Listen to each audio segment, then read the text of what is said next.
So 25 years old, don't worry. Any mistake is an income, is a wonderful revenue for you. So I told myself and told my young people, before 20 years old, be a good student. When you do entrepreneur, just learn some experience. Before 30 years old, follow somebody. Go to a small company. Normally in a big company, it is good to learn processing. You are a part of a big machine. But when you go to a small company, you learn the passion, you learn the dreams. You learn how to do a lot of things at one time. So before 30 years old, it's not which company you go, it's which boss you follow. It's very important. A good boss teaches you differently. And from 30 to 40 years old, you have to think very clearly when you're working for yourself. If you really want to be an entrepreneur. When you're 40 to 50 years old, you have to do all the things that you are good at. Don't try to drop into the new area. It's too late. You may be successful, but the rate of dying is too big. So 40 to 50, think about how can focus on things that you are good at. But when you are 50 to 60 years old, work for the young people. Because young people can do better than you. So rely on them, invest on them, making sure they're good. So when you are over 60 years old, spend time for yourself. On the beach, sunshine, right? It's too late for you to change normally. But this is my advice to the young people. 25 years old, make enough mistakes. Don't worry. You fall, you stand up. You fall, you stand up. Enjoy it. I mean, 25 years old, enjoy the show, enjoy the show. I did not have a rich father. Tried 3 times for university. All failed. I applied for Harvard for 10 times. All failed. They don't even want to see me. For the last time, I went to the Teachers College, which was considered the 3rd or 4th class of my city. So I applied jobs for 30 times, got rejected. It was so difficult at that time. I was so frustrated because I taught in the university. My pay was $10 a month. Because I could not find a good job. In 1994, discussed that I'm going to do something called internet. And 23 of them against it. They said, this is a stupid idea. We have never heard about internet. And you know nothing about computer. And I never thought I was smart. Nobody believed that I could be successful. Because everybody say, well, this guy think differently, think crazily. You know, they think about something that never worked. I tried to borrow $3,000 from the banks. It took me 3 months, but I still cannot get it. We talked to over 30 or 40 venture capitalists. Everybody said, no, forget it. A lot of people said Alibaba is a terrible model. As I said, I believe it. I think this thing could be big. I never thought it would be that big like today. But I believe that something is waiting for me there. And I have to work hard to prove myself. That was the tough experience. So we gathered $50,000 from 18 founders. We started. For the first 3 years, we did not have even $1 revenue from our business. It was not easy. Why it keeps going ahead, going forward? Because I received lots of email of thanks from the customer. They say, this is such a great thing. We cannot pay you, but this thing helped us. If you keep on helping us, one day you will be successful. And I believe this. Little by little, we build up our business. Little by little, we build up our ecosystem of the infrastructure. And now, after 16 years, we have an Alibaba group, we have a Tmall group, we have a Taobao group, we have an Alipay. And people said, you are so smart. How could you make a company like that? Bill Gates, Warren Buffett, Jack Welch, Larry Page, Mark Zuckerberg. The difference between those people and other people, they are always optimistic for the future. They never complain. They always try to solve the problems of the others. When you are optimistic, it's always opportunity. People, same here today. Jeff, where is the opportunity? I don't have a job. I don't have this. I don't have that. We are at the best time of this century. The best assets you have is that you are young. Don't complain. Let the other people complain. The opportunity always lies where people complain. Think about how you can make things different. Is there anything I can do that makes the difference? And then when you think about this, start to do it. I saw a lot of people, young people, have fantastic ideas every evening. But in the morning, they go to the office again. Being an entrepreneur, you have to do the things before the other people do. You have to wake up before the other people wake up. You have to be more brave than the others. Use instinct. Everything you do is to the need of the customer.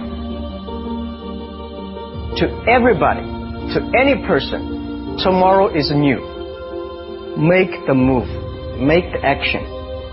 Whether investors believe in this or not, whether your friends believe it or not, whether your parents believe it or not, that's not important. You believe it. Your team believe it. And work day and night on this. That's how the things happen.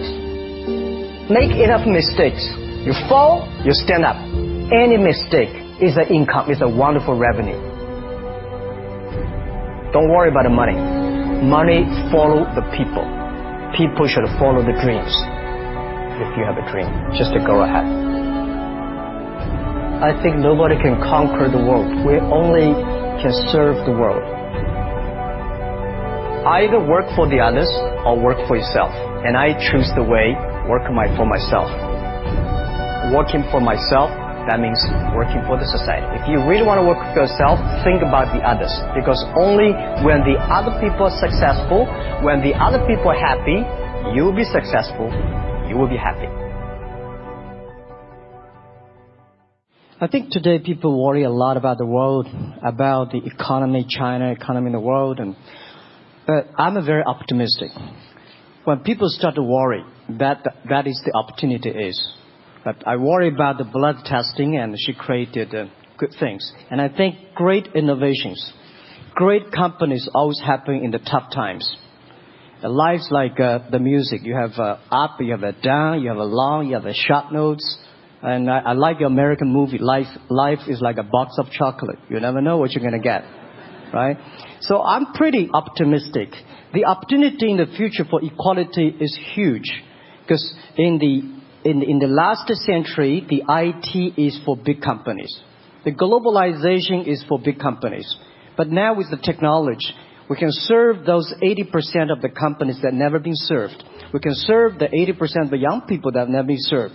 Technology for internet is so cheap, so easy to use. One of the reasons why we grow in China e-commerce so fast, much faster than the USA, because our infrastructure of commerce in China was too bad.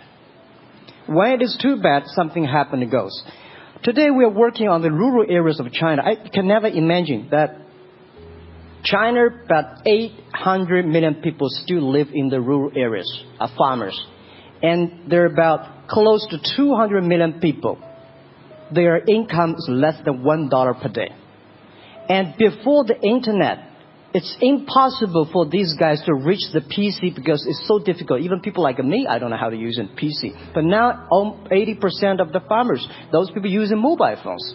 When I have the mobile phones, the internet, the data, things change a lot. So I'm excited about the future. People always worry. That's I love the young kids sitting there and talking about the dream, the hopes. Because if they have the hope, we have the hope. That's what I believe. And let's just take what you do. And I've loved every description I've ever heard about how you serve people, and your story about the bamboo farmers and your wife and her friends. It was fabulous. But where's this going? What are you going to do?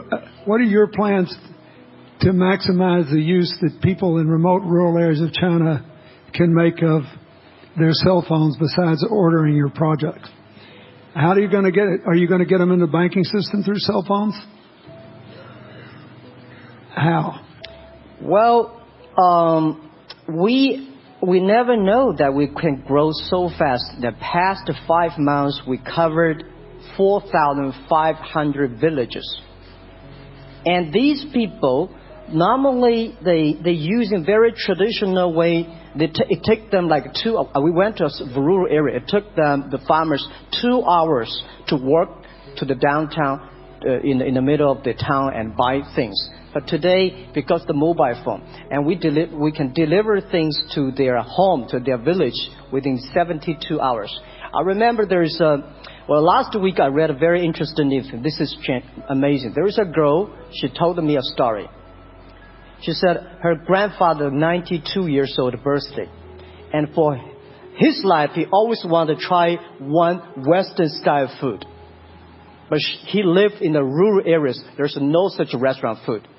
So she said, I tried on the internet, book a restaurant dinner for Western food, delivered to that village. And they finally immediately find one restaurant. There are 3 guys. They took like a 3 days bus from Shanghai to that village, made Italian spaghetti and beef for them for this 92 years old birthday. And whole village was excited. Everybody started, wow, we can order food, Western style food. So buying almost everything. And also we're helping, there are a lot of farmers, they plant a lot of apples, great apples. But 90% of the apples rotted because there's nobody buy them. They normally buy by track. If you sell the apples, they sell whole track. And using the traditional way, they can sell by whole basket of the apples. But now, because of the internet, they sell by one. Each apple they sell $1. Or 1 RMB or 2 RMB for each. So the farmers will see using internet, they can buy and sell using the mobile phone. That changed their lives. And I think it's exciting. And people need examples when they see, my neighbor made money through online to selling things. My neighbor buy much interesting things online. People start to learn. And more people start to buy the mobile phones. We cannot make all the mobile factories to sell phones to them. Only they know the mobile phone really works, helping change their lives, they start to buy the mobile phones. Just one more question. Do you think this will make the current problems like the current problem in China less likely? That is, if we'll have more market information and the market will drive where the investment goes instead of the government trying to make judgments about, I better build another housing development or office development here, there, yonder, and you wound up with a bubble. If it comes from the bottom up, is it more likely that fewer bad things will happen? Yeah, I think the last week I was in Seattle discussing about the China economy. I think you American people worry too much about the China economy. Well, you see, every time when you start to worry about China goes better. Every time you think China's in problem, we'll get better. But when you have to say, you have a high expectation of China always a problem. Like parents have the expectation of the kids, are the same. But there's a big difference between American consumption because people say, the economy is bad, so China consumption will be good low. No, totally different. You Americans love to spend tomorrow's money. And the other people's money, maybe. Or maybe the children's money. We Chinese love to save money. We are probably the largest country, the safe deposit in the whole world. Because we've been poor for so many years. When we make money, we put in the banks. Because someday we know the disaster is coming, so we can spend the money. So when the economy is bad, we still have the money to spend. You guys probably don't. You worry. And the second thing is that China been focusing on developing for the past 30 years. China government so strong on investment, so strong on exporting. But they are too weak on the domestic consumptions. Domestic consumption is not driven by government, it's driven by entrepreneurship. Driven by the market, not the government. So in the past 20 years, government is so strong. Now they're getting weak. It's our opportunity. It's our show time. to see the market economy, entrepreneurship, how we can develop the real consumption. I think if the China developed the great consumption, we have a 300 million middle class. In next 15 to 20 years, we're going to have 500 million middle class. We need to import a lot. So when we start to import, that's a great. It's going. I worry a lot when we export. When we export, we got a terrible sky, we have a terrible water, we have a terrible environment. When we start to import, we got to be better. So that's all the great opportunity, guys. Be happy about that. I'm serious. I agree with that. I'm serious. Yeah.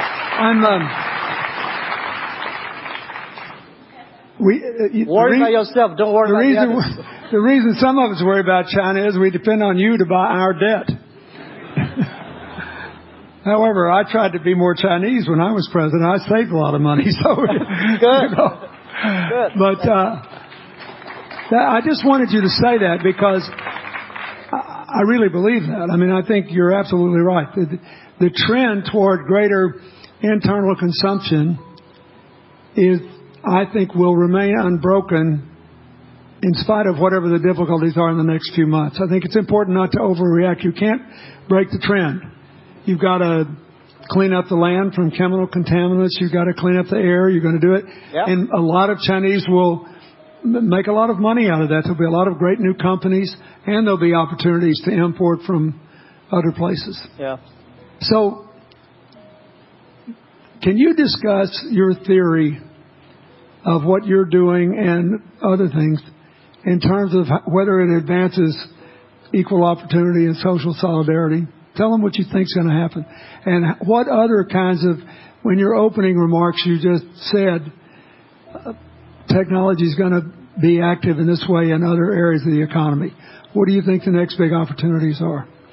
But first, tell them just in 2 sentences what you're doing, because Jack and I know, and we haven't been clear enough. Explain it, and explain how you think that advances social solidarity and equality of opportunity. Well, our work is in the belief that access to health information is a basic human right, and that lab information, particularly because lab data drives 70% of clinical decisions, needs to be accessible to people before they're sick.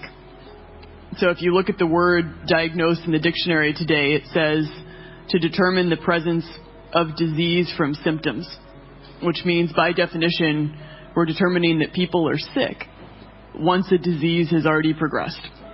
And our work is in being able to make lab testing accessible to people in time for therapy to be effected, and to do that in a way in which every person, irrespective of their insurance status, irrespective of where they live, can afford the ability to get a test done. So that means, in our case, we've invested the last 12 years in now developing hundreds of tests, many of which are less than $10. So $2 tests in the United States. And I think one of the amazing things about this country is that we have such an incredible ecosystem for fueling creativity, and that creativity can create new markets. So in answer to your question about the market being able to conform itself to social good, I think the creativity that goes into creating these new technologies creates new markets in and of themselves. And our basic belief is that those new markets come from empowering individuals and enfranchising individuals and trusting that individuals have the capability to engage with information, and in accessing that information, beginning to take control of their own outcomes and their own health outcomes, and in doing so, changing the way our healthcare system works.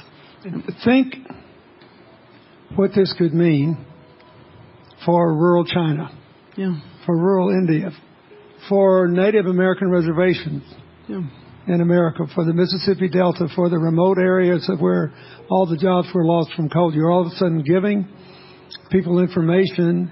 And one of the most important things I think we did in my second term as president in the healthcare front was develop this diabetes self-care program, and all of a sudden Jack's company could be delivering the means to self-care based on your test.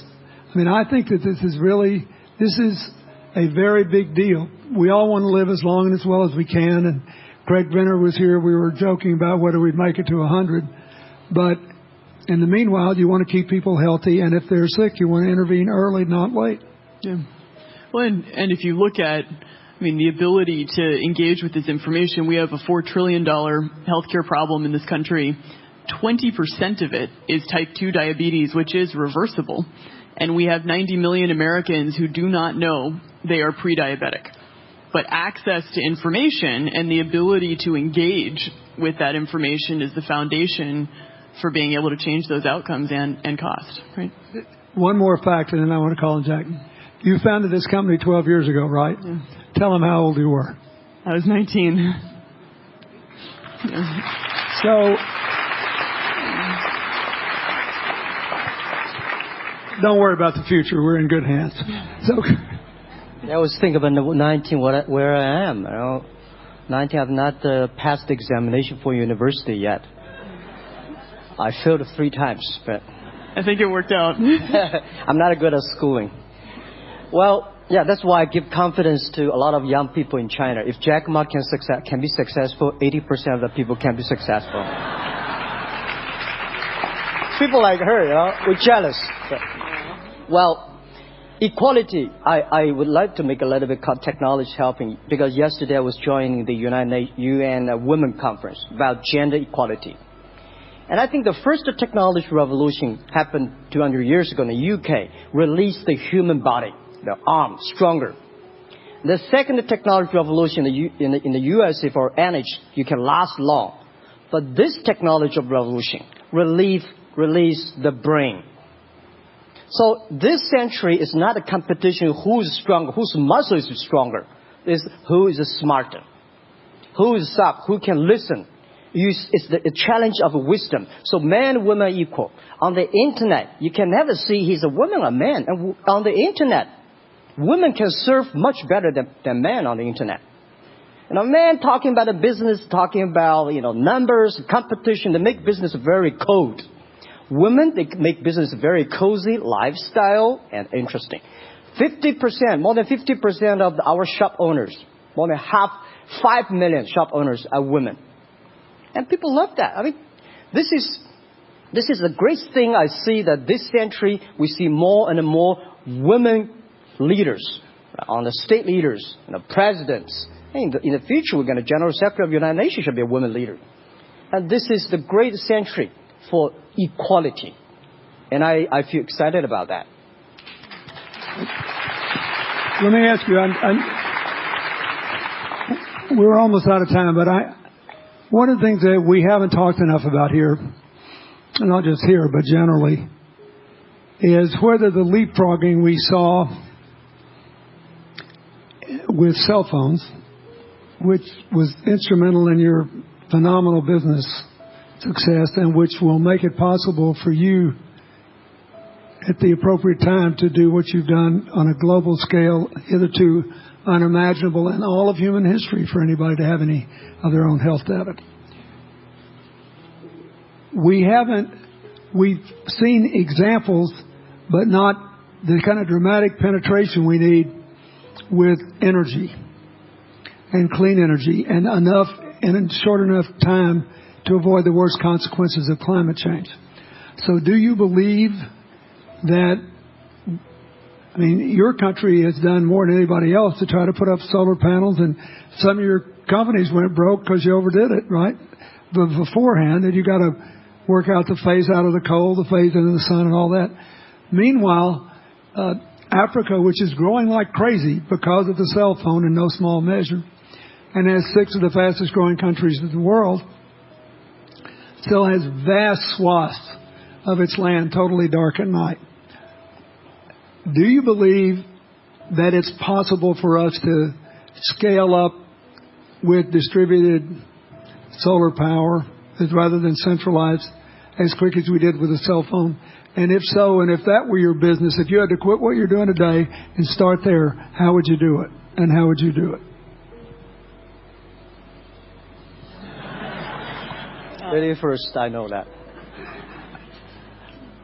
I'm such a huge believer in technology, and I think especially right now we're at an incredible time in terms of new technology and the ability to apply technology in a scalable way towards solving some of these problems. So I would look at it in the context of some of the renewable solutions that we already have, and in the context of empowering, connecting individuals with access to those solutions, and in the context of creating markets around them. I think that there's real opportunity to actually create an ecosystem in which people can financially benefit from these solutions, and I think that's going to drive an adoption. I think in developing economies, there's a revenue stream associated with that, and the more we can turn even already some of the technologies that we have into markets, the more that we can fuel, I believe, local growth and individual engagement in beginning to adopt some of these solutions.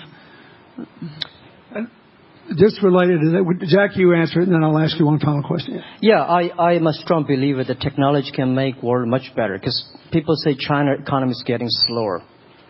I'm happy about 7%, even 5%. Even 5% of the GDP of the number of China, of the second largest economy, is big enough.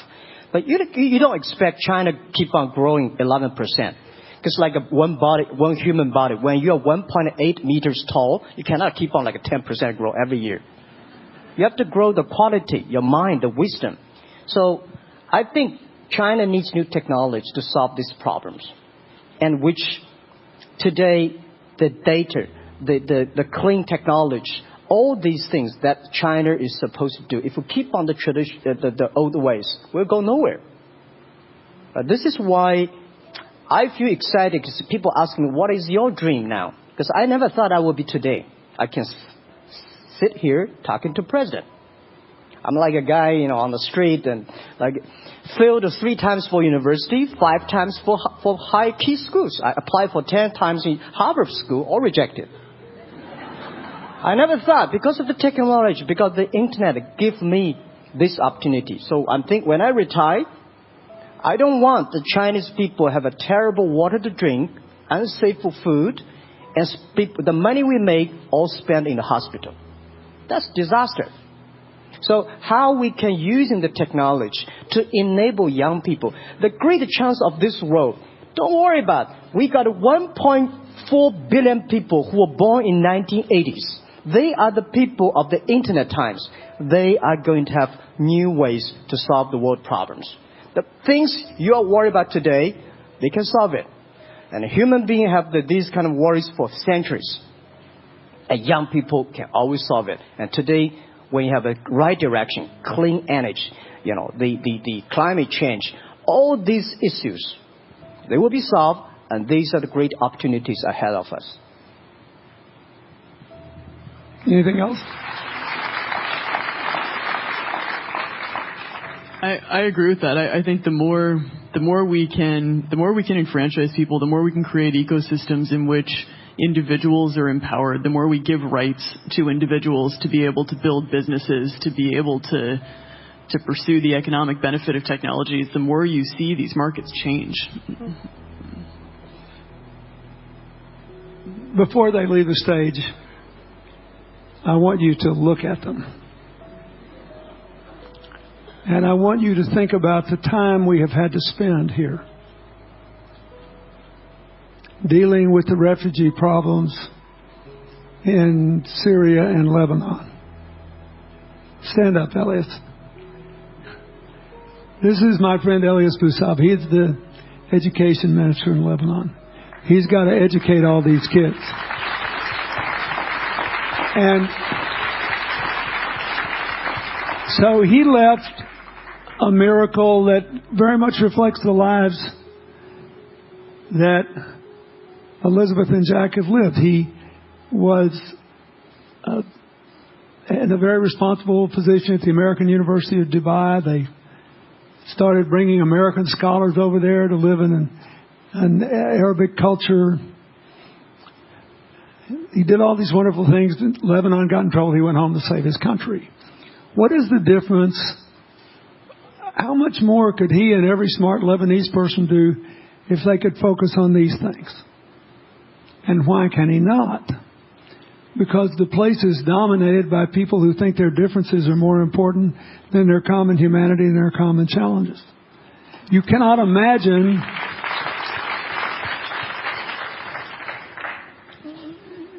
Jack Ma's proud of being Chinese. I like that. He never hid it. He's happy about it. I'm proud to be a global citizen too. Yeah. And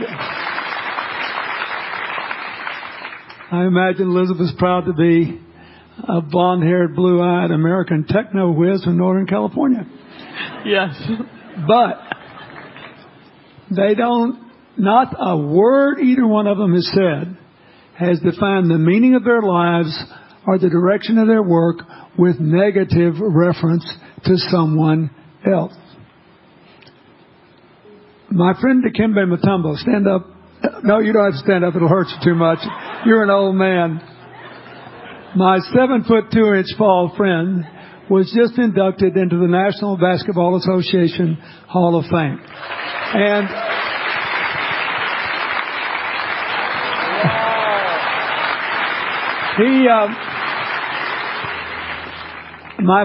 my whole family loves him.